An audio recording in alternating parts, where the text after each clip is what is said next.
Hello बच्चों, कैसे हो आप सारे। All of you are good.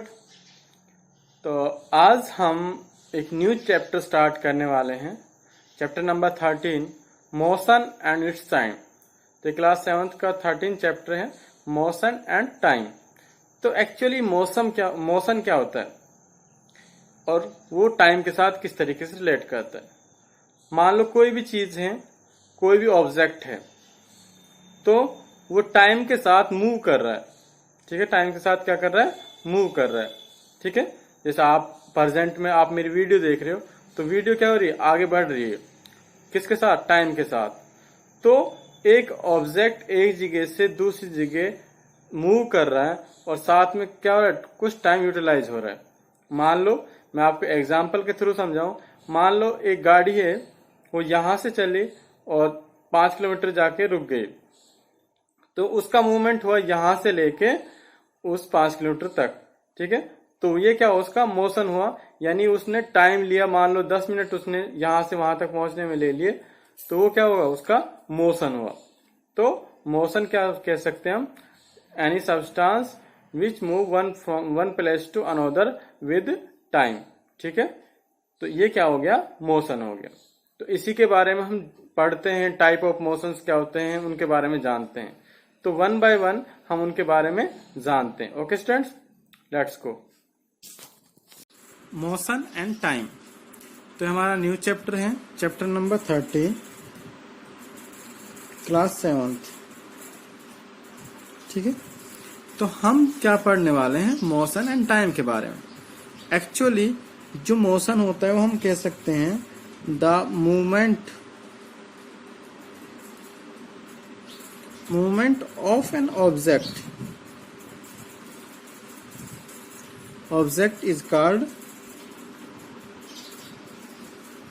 Motion. वो क्या है, मोशन है। ठीक है, और जब मूवमेंट, आगे हम कह दें द मूवमेंट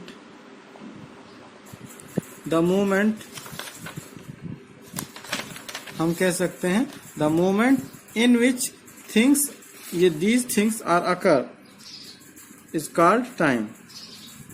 द मूवमेंट या फिर duration in which things are अकर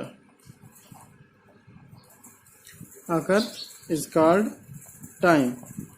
तो हम सिंपली, अगर हम मोशन डिफाइन करना हो तो हम डिफाइन कैसे कर सकते हैं, an object is said to be motion, an object is said to be in motion when its position changes with time,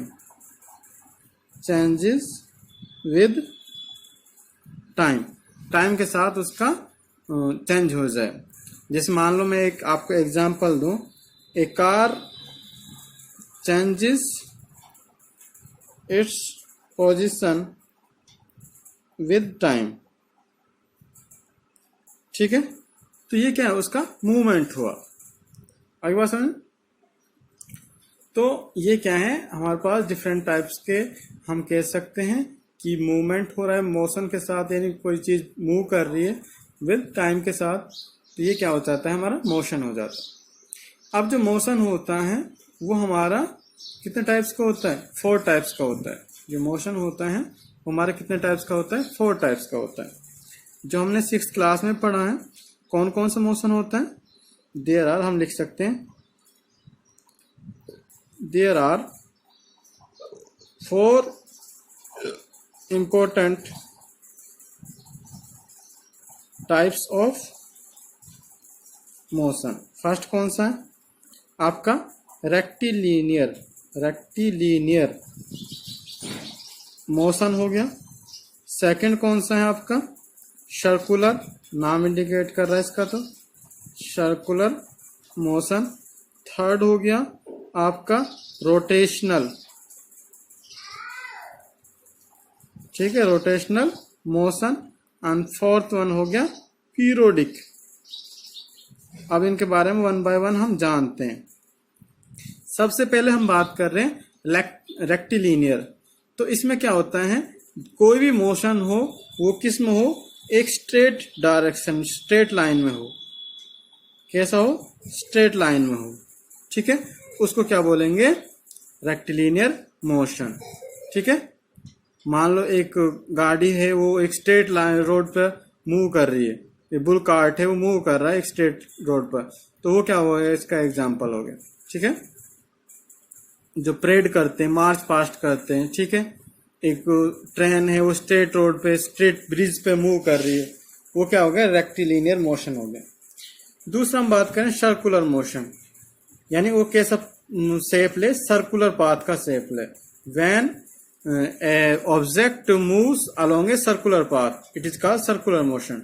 ठीक है, जैसे हमारी अर्थ है, ठीक है, वो मूव कर रहे हैं ऑर्बिटल के, पर्टिकुलरली मूव कर रहे हैं। ठीक है, तो एक पर्टिकुलर से हम देखते हैं कि एक बाइसिकल है वो एक सर्कुलर पाथ में कंटिन्यूसली मूव कर रहे हैं।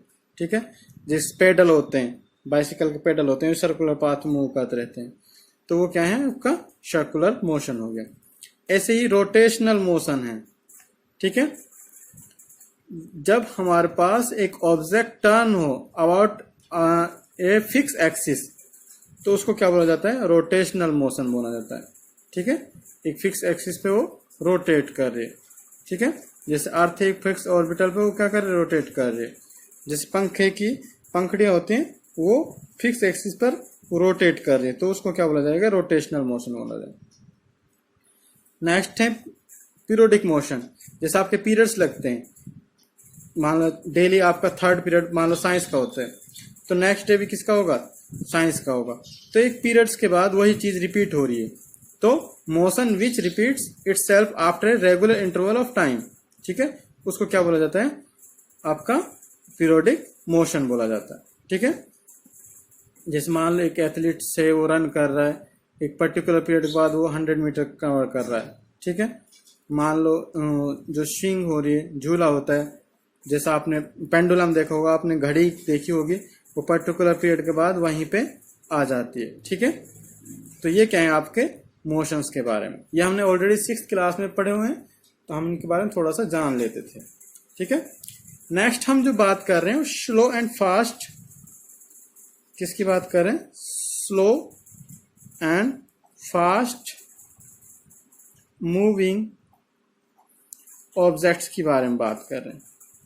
Slow and fast moving objects, slow and fast moving objects का मतलब क्या है कि कोई चीज बहुत स्लो चल रही है तो उसको क्या बोलेंगे, स्लो बोलेंगे। एक बहुत तेजी से जा रही है उसको फास्ट बोलेंगे। तो हमें कैसे पता चलेगा कि फास्ट है स्लो है। मान लो 4 किलोमीटर की डिस्टेंस है आपकी स्कूल से घर तक की, तो एक बच्चा आता है, वो बाइसिकल से आता है। ठीक है, किससे आता है, बाइसिकल से आता है, एक पैदल आता है। ठीक है, एक ट्रेवल करके आता है, पैदल पैदल आता है। ठीक है, बाई फुट आता है, एक बस से आता है। ठीक है, और एक कार से आता है। इन सब में सबसे पहले स्कूल कौन पहुंचेगा, हम सबकी डिस्टेंस कितनी है, 4 किलोमीटर है, तो सबसे पहले कौन सा पहुंचेगा, कार वाला, देन उसके बाद बस वाला, देन उसके बाद बाइसिकल वाला, देन ट्रेवल। ये तो आपको पता है क्यों पहुंचेगा, क्योंकि इसकी स्पीड ज़्यादा होती है, बहुत फास्टली वो क्या करेगा, मूव कर जाएगा और जल्दी से 4 किलोमीटर डिस्टेंस कवर कर देगा। हम कह सकते हैं कि मान लो कार ने वो डिस्टेंस ट्रेवल करी 4 मिनट में। ठीक है, बस ने वो की मान लो 6 मिनट में, जो पैदल वाला है वो मान लो 20 मिनट में पहुंच रहा है, और जो बाइसिकल पे वो मान लो 15 मिनट में पहुंच रहा है। तो ये डिस्टेंस हुई अलग अलग, डिस्टेंस क्या है, सेम है, बट टाइम क्या है, सबका डिफरेंट है। तो डिफरेंट क्यों आया, क्योंकि इन सबकी स्पीड क्या है, डिफरेंट है। क्लियर। तो हम इसके ऑब्जेक्ट के according the slow moving object is said to be slow speed. जो भी ऑब्जेक्ट स्लो स्पीड से मूव कर रहा है उसको स्लो स्पीड बोलेंगे, और जो फास्ट स्पीड के थ्रू मूव कर रहा है, जो ऑब्जेक्ट तेजी से मूव कर रहा है उसको फास्ट स्पीड बोल देंगे। अब एक्चुअली में स्पीड है क्या, स्पीड को हम कैसे डिफाइन करेंगे, व्हाट इज स्पीड। स्पीड क्या होती है, तो स्पीड क्या होते हैं, speed of N object is the distance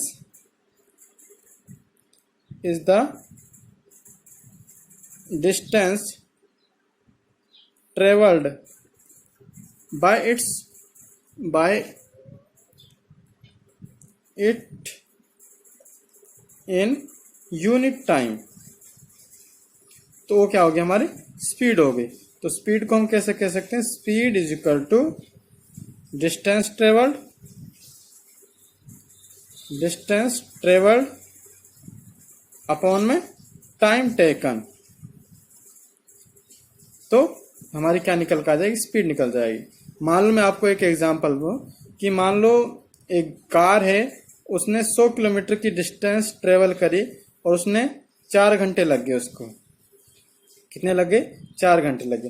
तो डिस्टेंस कितनी ट्रेवल करी, 100, टाइम कितना लगा 4, तो कितना है हमारे पास 25।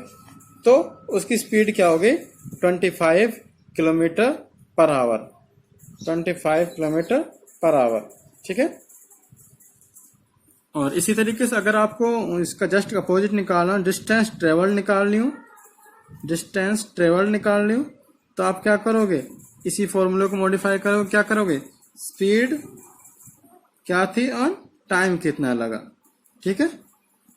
मान लो मैंने बोला कि एक ऑब्जेक्ट है, वो 40 किलोमीटर प्रति घंटे के हिसाब से मूव कर रहा है और वो 2 घंटे तक चला।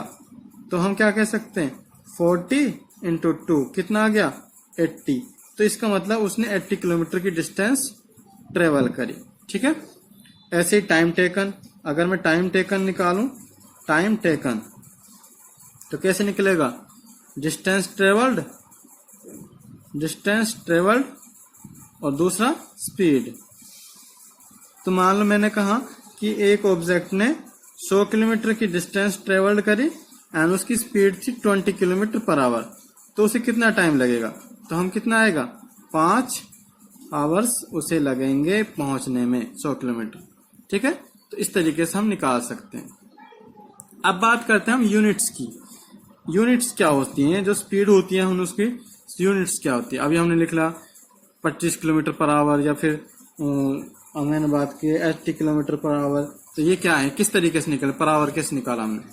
तो ये डिस्टेंस की जो स्पीड की जो यूनिट्स हैं वो डिपेंड करती हैं कि जो हमने डिस्टेंस की यूनिट क्या ली, और टाइम की यूनिट क्या ली। टाइम हम बोलते हैं 1 सेकंड होता है, 1 मिनट होता है, 1 हावर होता है। ठीक है, सेकंड, मिनट एंड हावर। और डिस्टेंस में आपका क्या होता है, मीटर होता है, किलोमीटर होता है। ठीक है। और एक हम कह सकते हैं मिलीमीटर भी हो सकता है, बहुत ज्यादा छोटी हो। ठीक है। तो मीटर पर मिनट एक हो गया हमारे पास, मीटर पर सेकंड इतना डिस्टेंस ट्रेवल किया। एक हो सकता है हमारे पास किलोमीटर पर आवर। ये तब होता है जब लॉन्ग डिस्टेंस हो, क्योंकि वो हावर्स में कैलकुलेट होती है। जब बहुत छोटी डिस्टेंस हो तब क्या होता है, मिलीमीटर पर सेकंड। ठीक है। या फिर हम कह सकते हैं मीटर पर मिनट। ठीक है। तो ये क्या है, इसकी यूनिट्स हैं। ठीक है। क्योंकि डिस्टेंस को हम किस में मेजर करते हैं, मीटर्स में, एंड टाइम को सेकंड्स में, जो मेन यूनिट्स हैं। ठीक है। बाकी आप जब भी हमारा डिस्टेंस होती है उस तरीके से हम उसको एक्सप्रेस कर लेते हैं। Clear students. अब एक और चीज आती है कि हम इस डिस्टेंस को मेजर किस तरीके से करते हैं। एक्चुअली हमारे पास 2 चीजें होती हैं, स्पीडोमीटर, एक होता है स्पीडोमीटर और एक होता है ओडोमीटर। और ये आप सब ने देखा हुआ है, स्पीडोमीटर भी देखा है, ओडोमीटर भी देखा हुआ है। एक्चुअली आपने देखा होगा जैसे बाइक होती है, मोस्टली आपने बाइक तो सबने देखी है। तो बाइक में क्या होता है, इस तरीके के एक सर्कुलर होता है और उसमें 0, 20, 40, 60, 80, 100, 120, 140 इस तरीके से लिखा होता है। और यहाँ एक मीटर होता है और सुई चलती रहती है, जैसे जैसे आप तेज चलाते हो उसी तरीके से वो मूव करती रहती है इस डायरेक्शन में। ठीक है। तो ये क्या है, इसको बोला जाता है आपका स्पीडोमीटर। और यहाँ पे आप देखोगे नंबरिंग होती है कि आपकी बाइक कितना किलोमीटर चल गई। ठीक है। यहाँ पे गाड़ी कितने किलोमीटर चल गई, यहाँ नंबरिंग होती है इस तरीके से, यहाँ 2, 4, 6 यहाँ लास्ट वाला चलता रहता है 0 1 2 3 9 9, फिर अगेन 0 हो जाता है, फिर ये इंक्रीज हो जाता है। तो इसको बोला जाता है ओडोमीटर। तो हम इसको डिफाइन कैसे करेंगे? तो an instrument on A vehicle dashboard, उसको डैशबोर्ड बोला जाता है जहां पर व्हीकल प्रेजेंट होता है। Indicate the speed of the vehicle when it is running, ये तभी शो करता है जब रन करता है। ठीक है, आजकल डिजिटल आ चुके हैं, डिजिटल होते हैं मोस्टली। अब तो बाइक्स में देखो, बाइक में भी डिजिटल्स हैं। जो पुरानी बाइक है उसमें क्या होता है, इस तरीके से होता है। अब जो न्यू मॉडल आ रहे हैं उनमें क्या हो रहा है, आपके डिजिटल आते हैं 1 2 3 इस तरीके से बढ़ते जाते हैं। और ऐसे ही आपका ओडोमीटर, वो भी अब डिजिटल आ रहा है। ठीक है, तो ओडोमीटर किस तरीके से डिफाइन करोगे? Odometer is an instrument for measuring distance traveled by the object।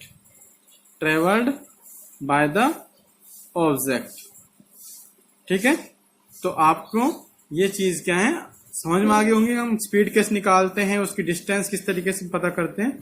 ठीक है, तो आप कुछ न्यूमेरिकल्स हैं वो भी कीजिए आप, साथ में आप इनके बारे में सबके समझिए। ओके स्टूडेंट्स, तो आज की वीडियो में इतना ही। Thank you and have a nice day.